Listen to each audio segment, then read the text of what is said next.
Welcome back to the Make It Take It podcast. I'm Adam Oppenheim alongside Victor Kustin and John Yaley. And then our producer, Jason Maya, will be helping us out today and also adding to the discussion, talking about the NBA leading up to the trade deadline. This should be a really interesting show, guys. So I think it's time to hop right into it. Absolutely. I'm about. All right. So the last couple days in the association, big thing was Trae Young, Scotty Barnes have been named All-Star reserves because of the injuries to Embiid and Randall. Victor, I'll go to you first. What do you think? I mean, I think this makes sense. Both have been the best players on their team consistently all year. Scotty Barnes has really been the only thing that the Raptors have. And I think both these guys deserve All-Star nods. You know, we talked about it last episode. There's more guys that deserve All-Stars that don't always get in. And I think these two guys are great examples. And it's tough to see Julius Randle and Embiid not in the All-Star game because both those guys would put on a show. But I think Trae Young, hitting all those deep threes might put on a show of his own. Yeah, I totally agree. Not to flex, but the East reserves are actually my exact picks. And then these two guys, now that Randle and Embiid are hurt, Trae Young and Scotty Barnes are my top two for just missed. So totally agree. Trae Young especially was hard for me to keep off because even though the team's record is below average, his stats are so good. It's like a 27 a game, like 10 assists. So yeah, I totally agree with you guys. So let's go over to talking about some of the All-Star festivities. And there were some probable participants for the dunk contest, which has really gone downhill in recent years. But the big news is Jaylen Brown might be participating, who would be the first All-Star since 2018. And that was Victor Oladipo alongside Mac McClung and Jacob Toppin, who are both mostly G Leaguers, and Jaime Jaquez, who's been the third best rookie this year. I just want to ask you guys about the dunk contest in general and how exciting it's going to be, hopefully having an all-star type player. Yeah, I mean, I'm extremely excited. Last time Oladipo was in, he brought us the Black Panther with the mask, and I thought that was really cool. And I think it's kind of a lost art having these guys, these all-stars in the dunk contest, when Jordan used to do it, when Dr. J used to do it. People used to get excited for that stuff. And although Mac put on a show last year, and he's awesome, people want to see the all-stars, the real high flyers, like where's Zion Williamson in these dunk contests? Yeah. He's got to play first. Yeah, that's true. But I'm looking for guys that, these guys are great dunkers, but I'm looking for stars. Like that's what I want to see on All-Star Weekend. Yeah, I totally agree. Love seeing Jaylen Brown. In like the 2010s, like 10-ish years ago, the good guys that you'd see in it were like the young guys trying to build their brand, like Paul George, John Wall. You don't really see any established guys anymore. Like Dwight Howard was kind of the last who consistently did it. So even though Jaylen Brown isn't a superstar, he's definitely a star. So love seeing him in it. We'll see if it's good. I never get my hopes up with it anymore. I'm really curious to see what like the betting odds are for this because last year, like Mac ran away with the show last year. 100%. But I think guy like Jaylen Brown, Toppin, or Jaquez could surprise anyone. Jaquez especially, like that guy's got some ups. Yeah, he absolutely does. And Obi Toppin's younger brother, he had some like we cool saw what dunks, Obi did in the dunk contest. Yeah, but Obi wasn't as good as you would think because you've seen his in-game dunks. Yeah. If you can do it between the legs in game. And I think that's the thing for Jaylen Brown. Like, as a Celtics fan, I don't know how good he's going to be in the dunk contest, but he's a really good in-game dunker. Mm-hmm. So I agree. So let's move on to talk about an Eastern Conference team that has been on fire. That's the Cleveland Cavaliers. They stayed afloat when Mobley and Garland were hurt, with Donovan Mitchell really leading the way. And now they're 14-1 in the past 15 games and have taken over the 2 seed in the East. I mean, what do you guys thought about the Cavs? Yeah, I'm very high on them right now. I, like most, was surprised how well they did with the injuries. Part of me almost thinks, even though I'll preface this by saying I really like Garland and I think he is a special player, I almost think the injury kind of helped the team find their identity more because Garland and Mitchell, at times, they were kind of dueling banjos. They kind of overlapped their skill set, and Garland being out allowed Mitchell to kind of have free reign of the offense, the ball handling duties. So, and now Mobley's back, who's more additive just on the defensive end, which they're already like second in defensive rating. So for the first time, I really kind of could see them in the conference finals, potentially winning the conference. I don't know if I'm ready to go there yet, but they definitely have moved up a step in my mind. I mean, I can see that happening. Like, in my opinion, the East is weak. The East is really weak. Like, the Bucks don't look that strong right now. You know, the Knicks, they're a great team, don't get me wrong, but they're battling injuries right now. This Cavs team is a sneaky team who I think a lot of people thought got off to a slow start, like, in a sense. But they've really come on. And I think, like you said, that's lots of credit to their defense. They kind of just said, let's run it back this year. Same guys, same team, Mobley, Jared Allen. There's the anchors down low. And Donovan Mitchell's locking up the best player every night and scoring 28 a game. This is not a team I'd want to run into in the East. That's for sure. I know what you're saying about Donovan Mitchell, he's really stepped up over the past last season. Now that he's becoming is he a starter, I'm assuming, right? He was a reserve, but he could have been a starter. I feel like he definitely His could have. numbers look like starter numbers. I honestly would have put him over Damian Lillard this past season. I agree. Absolutely. Yeah. Wow, that's a first take that I think everyone agreed last time. I think that's Lillard was a compliment to your little bit. take. Yeah, I think Lillard was a little bit of like name recognition, like It's because of that fan vote. Yeah. All right. So Jalen Brunson had an ankle tweak last night. Supposedly he's going to be fine, but that would be big news if he's out for any period of time, because they already have Randall down. OG's been banged up. The Knicks bench is just kind of limited at this point. I mean, they signed back Taj Gibson. They're having like Malachi Flynn play minutes. A lot of Miles McBride. Like, it's going to be really hard. It's going to be difficult for the Knicks. And Brunson and honestly Randall, I know a lot of people like to talk their crap about him, but they've been the back burner of this team this year. And they've really been carrying the load, especially after the RJ trade. Julius and Jalen have really stepped up. And Jalen's closing out games for the Knicks. And I think that's something that the Knicks over the past 5 years have seriously been lacking. Some player that could go out there in the fourth quarter and close out a game for them, hit a big-time shot, someone that is not afraid to take the ball. Because I feel like when Julius Randle got in those situations in the playoffs, he was a little timid. He wasn't really, He was bad in the playoffs. himself. Yeah, he wasn't good. He wasn't good at all. And I think Jalen Brunson has really brought that steadiness to their offense that they need. And if this injury is significant, it could be a big, big fall for the Knicks. Yeah, I totally agree. I think it's a real shame based on how well the team's been doing and especially how well Brunson's been playing. He's another guy you could have conceivably made an argument for all-star starter. And just like going into the year, there's this kind of Halliburton versus Brunson discussion from Team USA, which I personally never took that seriously. I always just thought Halliburton was better. But now I actually think it is a real discussion.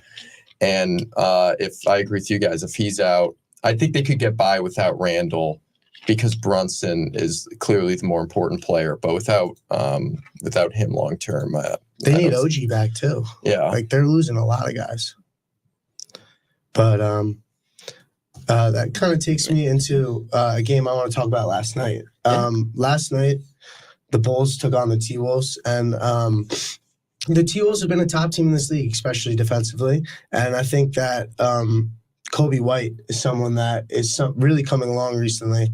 And last night he had 21 in the fourth quarter, and he had 35 and 7, shot 7 of 13 from 3. And I think this guy needs to be in the MIP combo, the most improved, because he's averaging 20 points after averaging less than 10 last year, shooting 40% from 3 on over 7 attempts.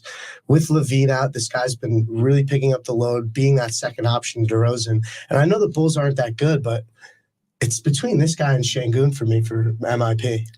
Yeah, I mean, he has been really just terrific this year. And about the Timberwolves blowing a 23-point lead, they're up by 22 at halftime, my mistake, and went all the way into overtime. They played absolutely terrible in the second half. Credit goes to the Bulls as well. And obviously Kobe White having the big fourth quarter. But this Timberwolves team, this is why you're not sure you can trust them in the playoffs, because although their defense can be really good, you know in the playoffs you're not going to get those transition opportunities. It's going to be how well can you play offense in the half court. And for the Timberwolves, you have a lot of questions. Do you really trust, Karl Anthony Towns, the last shot, or Edwards did a tough fadeaway?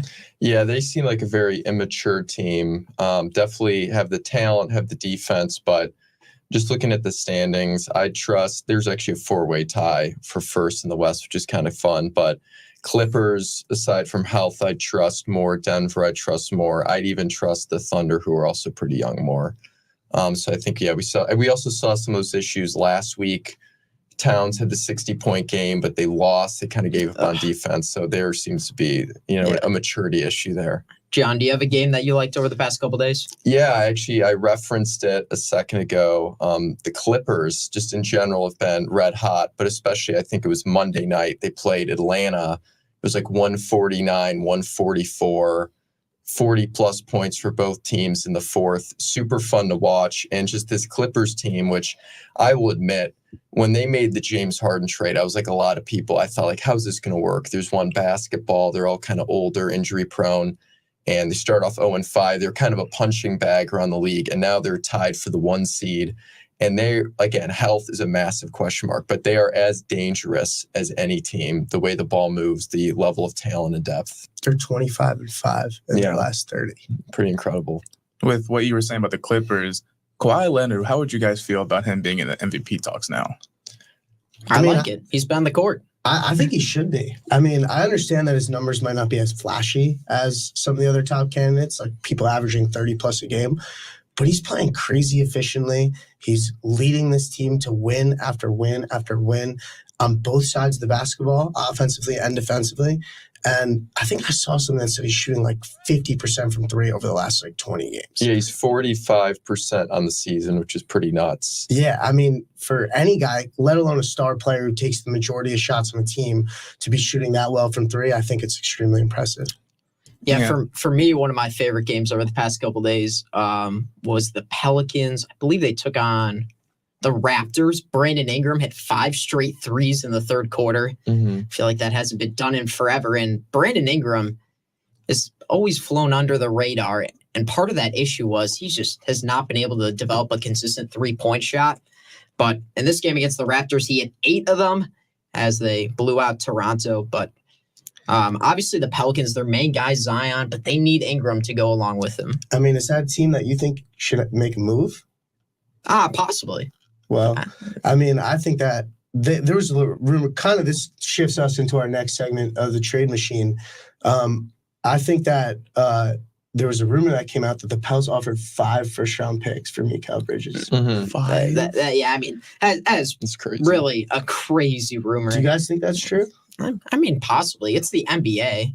Yeah, I think it's possible that, they threw around stuff in trade talks, but my guess is that never really materialized, because that's like a lot of people hate on the Timberwolves for giving Gobert, trading for him for, I think it was 4 first-round picks. 5 for Bridges is a nice player, but that I don't believe it was more than just throwing around offers. You think they're trying to up his price maybe for another team? Yeah, it's always something behind the scenes. So we're going to do the trade machine, like you mentioned, Victor. So we're going to go sellers and buyers. So for the first segment, we're going to pick one team that we think should sell.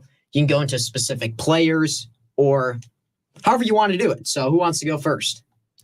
All right. I'll talk Bulls. I think the Bulls have a lot to sell. I think that Caruso, Drummond, even DeRozan are guys that can help anybody out on a championship team, and this team isn't going anywhere. I think Caruso is the most intriguing of the 3, personally, because he is great on the defensive side of the ball. He's a hustle player, and he's a guy that's going to knock down his shots too when he's open. And he can handle the ball a little bit too. He's a good little second ball handler. My favorite fit for him is the Mavericks. I think if you put him alongside Luka as not a second point guard, but just a guy that could just be reliable, play defense, knock down his shots. I think Caruso's a really good fit for the Mavericks. Victor, you stole my trade. I had Caruso going to the Mavericks.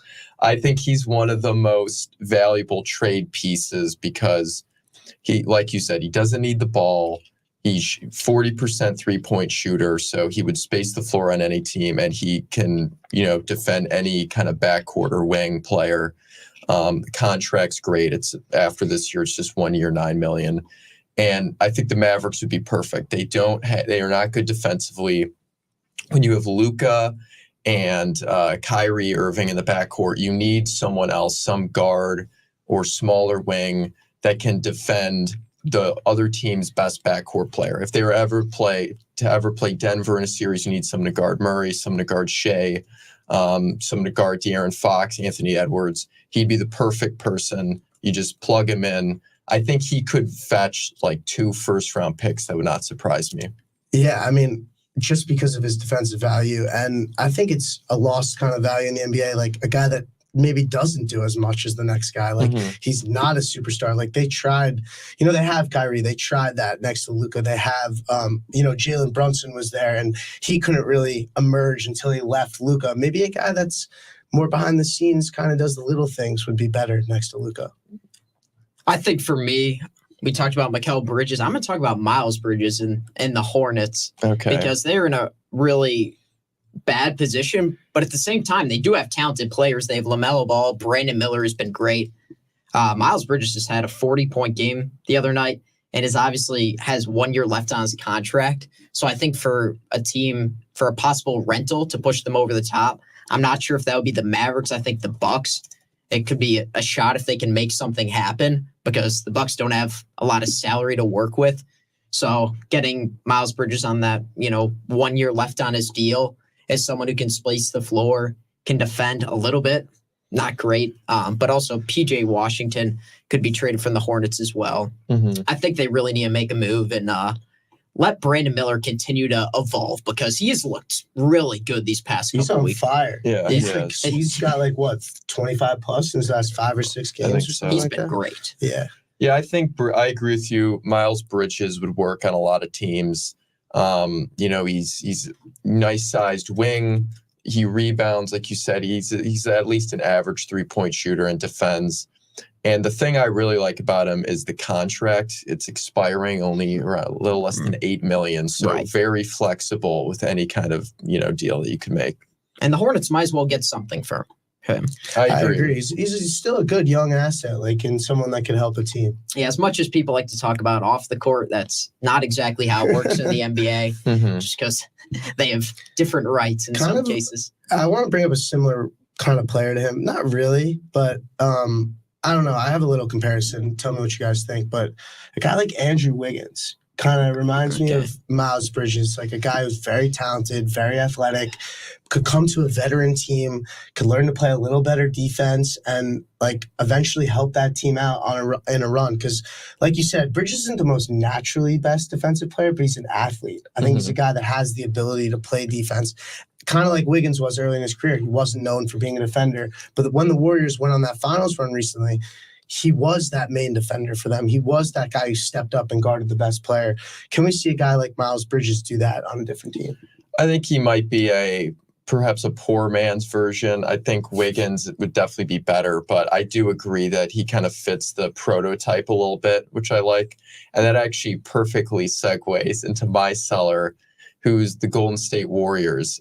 This one is interesting. I think because I don't think they should just sell and try to, rebuild or whatever, because Curry's 35. I really believe they should maximize whatever prime he has remaining. But I think a retool or a small reload would be smart. Right now, they're the 12 seed. At their ceiling is probably a, dangerous play-in team. I don't see them winning more than 1 round max. And you mentioned Wiggins. I thought about him potentially because he only, after this year, has 1 more year. I think $24 million. That's movable. The one I would really be interested in is actually Clay. As much as that'd be tough for vibes and the fan base, because second to Curry, he's kind of, means so much to the Bay Area. He's way more limited now in his role. He's not the defender he used to be. He's basically just kind of a, catch and shoot above average 3-point shooter. And I believe his contract's expiring. I'm sure the Warriors would have to pay him more than any team due to past performance.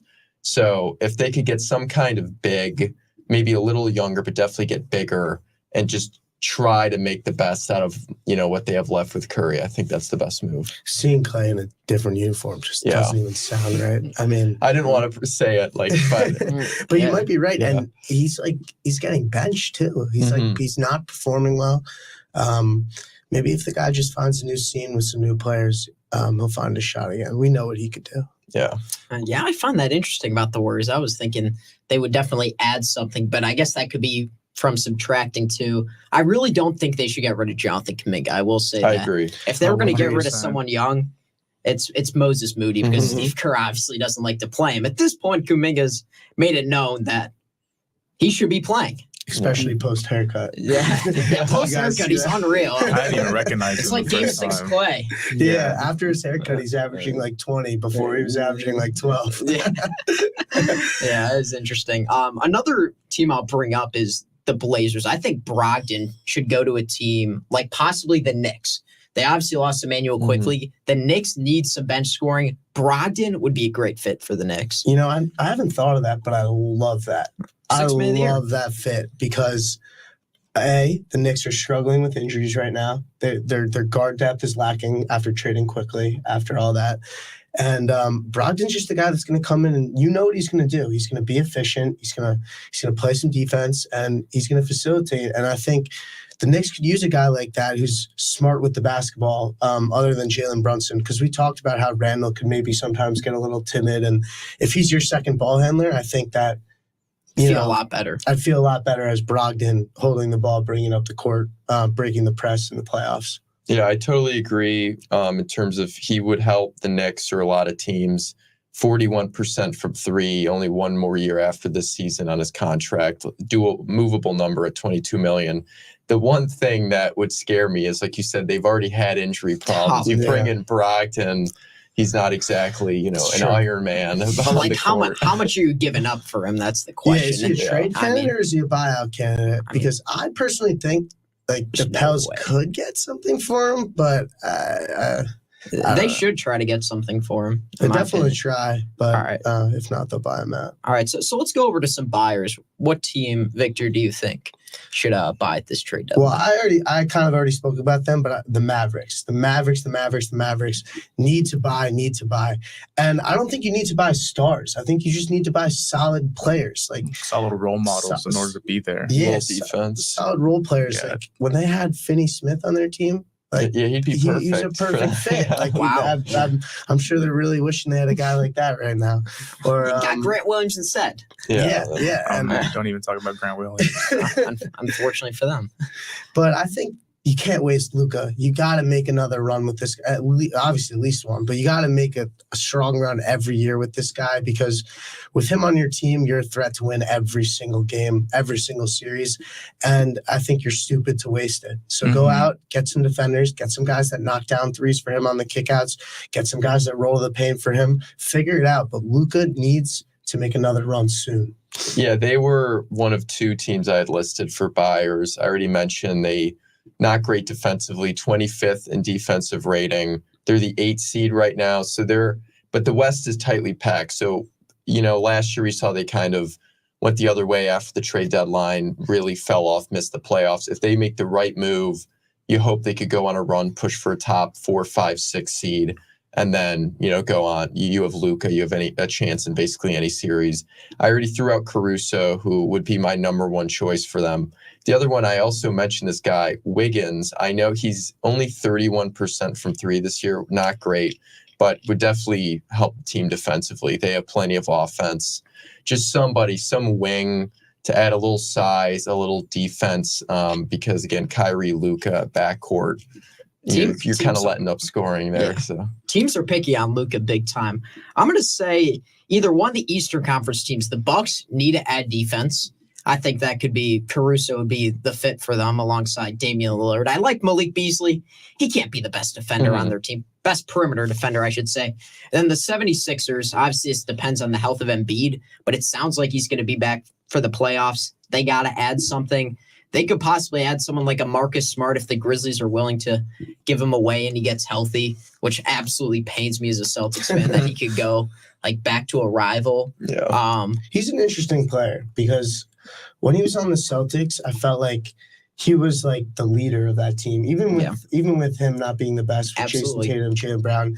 Is that a guy like almost like a Bill Belichick? Like obviously Marcus Smart doesn't have the He's the Bill Belichick on the court. yeah, he obviously doesn't have the presence that Bill has, but I'm saying, is that a guy that you're scared to bring into your locker room because you know how much of a leadership role he commands? And I get that he's a great defender, he's a solid point guard, but is that something that a team might be like, okay, maybe we don't want to take that risk? I mean, it kind of depends. I think for the Sixers, I mean, they haven't made it out of the second round. So, like, what are they going to say? We don't want someone who can possibly win. The Bucks it's so tough with Doc Rivers and everything that's gone on there. Yeah, I agree with you, Victor. I like the defense and leadership for like a younger team, but he's not the most malleable player. You can't just plug him in. Like, he's kind of not like Caruso. I said was you could put him in any situation. Smart, I don't think kind of fits that way. Like, how's Embiid going to react when Marcus Smart's pointing at him, telling him where to go? Like, I don't think Embiid's going to like that too much. Well, I mean, that's fine. He's not going to make it out of the second round. I mean, that's true. That's why I'm saying less of the Bucks because they know how to win. Do the Sixers know how to win? Everyone sees them in the regular season. That's fair. And it's like the last 5 minutes of every playoff game, Sixers fans are going crazy. They fold. Yeah, they fold every time. Like, what are they doing? Isolation ball at the end of every game. So, yeah, I think they should definitely add something. Yeah, so I'll go to my buyer. It is the Oklahoma City Thunder. Okay. Now, they are currently tied for the 1 seed. Some might say, don't mess with what's working. Obviously, they're young. You could even say they're a year ahead of schedule. But I think if any team and any GM knows the importance of a championship window, it's Sam Presti and the Thunder. He once had 3 MVPs on the same team. Looked like the sky was the limit, like they had an infinite future. And within, I think, 4 years after their finals appearance, it was basically all over and they just had Westbrook. So I think capitalize on what you have now. You don't know what the future holds with any of these young guys. I think definitely don't get out and like mess with the feng shui too much. I think the main issue is rebounding. They're 25th right now. Chet, although he's very good, isn't, the beefiest kind of down low bruising center. I think just get Chet some backup. The one name I kind of thought of was Clint Capella. He's averaging 11 points, 10 rebounds, 57% shooting. And after this year, he only has 1 year on his contract, which is $22 million. So it's pretty movable. And obviously the Thunder have a bunch of picks, like some that I threw down were the Clippers unprotected this year. That'll be kind of, bottom of the draft, but Utah top 10 protected, Houston top 4. They have a lot. Kenrich Williams, I even thought of, who's like a good younger player if they're interested in players. I just think trade picks and maybe a young player for some kind of size to, really take your team to another level for your first time really in the playoffs with this core. Yeah. I mean, when you first said the Thunder, I would kind of got a little scared because I am one of those people that's like, don't mess with what you got going because, this is the first time this team has really gotten a chance together. Like we've been talking about how they've had these picks for a while, but, Chet didn't play all of last year and some of the other young guys are starting to come in their own. And this is the first real year of this like Thunder rebuild of us seeing this team, and they still have tons of picks left. So I'm kind of the guy that's like, don't mess with what you got going. You're the 1 seed in the West. You still have the best future in basketball. You have, in my opinion, a top 5 player in basketball at SGA. I'm willing to go on and say that. Like, I think he's a top 5 player in basketball. And, just don't mess with what you have. Like, if you want to make a small addition for a big, I can understand that to maybe help Chet out in the playoffs, guard those bigs in the low post in the half court. But other than that, don't do anything big. Don't shake what you got going. What you have going is good, so keep it. That seems like a lot of the philosophy of the NBA is not moving a ton of stuff right now as the trade deadline's been a little bit slow. And I think part of this, I want to bring this up, is the draft picks for next year, people are looking as a very weak NBA draft. And I think that's why it's been harder for trades to go through because everyone looked at last year and you had Victor Wembanyama. Yeah. And like, how do you compete with that when people are like, it's a weaker draft class? Do teams really want to trade as much now? Those picks aren't as valuable. I think that is fair. You even see that with teams that have no business kind of holding on assets. Like the Pistons have had Bogdanovich on the trading block for like 2 or 3 years, and they're obviously going nowhere and not pulling the trigger. So I think that is a fair theory, but I'm sure, we still have rest of today and then tomorrow to really see. I'm sure the big moves will happen after we're done taping this. So. Yeah, I'm sure somehow, we got the Simone Fontecchio news, obviously. Not much of a discussion point there. The Pistons are obviously trying to buy still, trying to compete, after you have a 30-game losing streak. Well, why not? Yeah, I mean, right? They're 3 back of the Wizards. Yeah, three back of the Wizards. I mean, come on now. They're right in the thick of the race. Yeah, this has been a slow kind of trade deadline, and I think that's because there's been a lot of trading in the offseason going on with picks like Dame, like Gobert, like all these recent picks.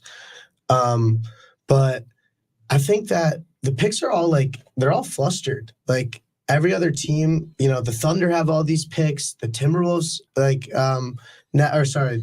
Jazz now have all these picks. So what really is the value of a pick now? Because Damian Lillard was traded for 3 first-round picks, but Rudy Gobert, they gave up 4 or 5 for him. And we're talking about Mikal Bridges getting 5 first-round picks. So what is really the value of first-round pick? That's what I'm questioning, and I think that's why the trade deadline might be moving a little slower. Yeah, I think it's really hard if you don't have a player you're willing to give back. Like Drew Holiday was the piece for the Blazers to trade away Lillard because then they could flip Drew Holiday. In some cases, you don't want to go all in on a team's picks like the Bucks and then have them be really good. You'd rather try to trade Holiday to a different team, and if they collapse, you look at it down the line and you're like, wow, this looks like a pretty good pick in like 2028. It's honestly a ridiculous discussion, and the NBA had to make limits of trading picks more than 7 years down the line. Yeah. I think probably the strategy for most teams, we've already been dancing around it, how they're kind of gun shy with making trades. I think it goes with the picks too. You're kind of waiting for the next unhappy superstar, the next major asset that you could acquire, because like you said, Victor, you're going to need 3, 4, 5 first-round picks. So even a team like the Knicks, who's been stockpiling for a little bit, hoping Embiid would get unhappy, or Giannis, obviously the Thunder of a million picks. So I think a lot of these teams are just kind of trying to wait, sit and wait for the right guy who asks out, who becomes available, and they're not going to, kind of shoot their wad on some mediocre role player. Yeah. Also, quickly, I just want to mention this is a great free agency class too, and I think that's a reason why a lot of teams are holding back on maybe making moves to see what they could do this offseason. And we will see what happens. So at the buzzer, let's talk about some games coming up over the next handful of days. I'll start with you, John. What game you liking? Yes, yeah. The one that jumps out to me is Timberwolves at Bucks. That's tomorrow night. I just like watching kind of both these teams, especially the Timberwolves, young team, athleticism, energy, defense, which I love, seeing a top team that's, first in defense. But so both teams are also kind of at a crossroads a little over halfway through the season. Timberwolves, a lot of talent, definitely for this, pretty poverty franchise, pretty great year so far, but there are a lot of question marks with the maturity of the team. Will they have the right playoff chops to kind of go far? So they're looking to, win big games against good teams. Bucks are obviously that. And then the Bucks, obviously, with the coaching change, the defensive issues, Lillard and Giannis, they don't seem to be totally clicking. So I'm interested to see, if one of these teams ends up changing the narrative on kind of the issues that have been going for them this year. I agree with you. I'm excited for that game because of the reasons you mentioned, the Wolves being that young team, we need to learn their identity. And I think we'll learn more about them down the stretch here, how they finish, whether they really close out their lead in the West or whether they kind of fold under the pressure and become like a 5 or 6 seed. And the Bucks are a team that I think is don't look that good recently. Their record, their stats on paper might look good, but when you watch this team, like you said, Dame and Giannis, they really haven't connected yet. And I think in big games against good defensive teams like this, with like Rudy Gobert, and it's also a team that can score, like the Timberwolves with Anthony Edwards, Cat. They'll score with you too. That's a good test for the Bucks. But the game I'm looking forward to is the Mavs and the Knicks. This rivalry has been pinned since the Porzingis trade, and I think that these two teams are kind of on similar paths where they're both very solid teams, but it's like, when are they going to make that noise in the playoffs? Like, both these teams have been in the playoffs. You know, the Mavs made that one conference finals run. The Knicks won their first round series last year. When are these teams going to take that next step? You know, maybe the Knicks with Jalen Brunson, this is their step. If they get healthy at the right time, they can make that step this year. And maybe the Mavs make a move at the deadline like we talked about with Caruso, with Wiggins, and they make that leap. So I'm really interested to see that game, even if the stars don't all play, kind of just to see which team has the edge there. And I'm also excited about that game because I don't know if you guys know, but I'm a Mavs fan, and I think it was yesterday, they played the Brooklyn Nets. Kyrie and Luka were both healthy, and they dropped 71 points. Kyrie had 36, and Luka had 35. Luka had 18 boards. Yeah, I saw I that. did see that. That's just crazy to me. And so the fact that they're playing the Knicks tomorrow, and with also then, Jalen Brunson's out, so I was going to say there's going to be a little reunion right there. But We think he's out. Is he confirmed out? I know he tweaked his ankle yesterday, but I don't know how bad it really is. I mean, most likely you would think he's out, but we don't want to speculate. yeah. Should be fun either way. I'm looking at the Nuggets and the Lakers to really, it really is to gauge more of where the Lakers are, because they're in a really tough position. Made it to the Western Conference Finals last year, got swept by the Nuggets. Mhm. It was really not even close. But the Lakers have been really good against good teams this year, That's especially as of recently. They beat the Celtics without AD and LeBron. That was a super impressive win. And beat the Knicks on the road. yeah, and Mhm. beating the Knicks on the road That was when they were on their 9-game winning streak, too. Yeah. at MSG. Mhm. The Nuggets have obviously, Jamal Murray, I guess, only shows up against good teams. That's honestly pretty funny. So I'm very excited for that game. Just to see where the Lakers are at. It's so hard to tell because, like, you can't rule them out because, you know, they have that guy, LeBron James, Yeah. right? Well, they're not trading him, right? We think. Yeah. Now imagine we all just wake up tomorrow and he's like somewhere nowhere near the Lakers. Once we hit stop, Yeah, LeBron James has been traded. Yeah, we were hoping if there was a move, it'd be before this podcast so we could talk about it. But I don't think they're going to move him realistically.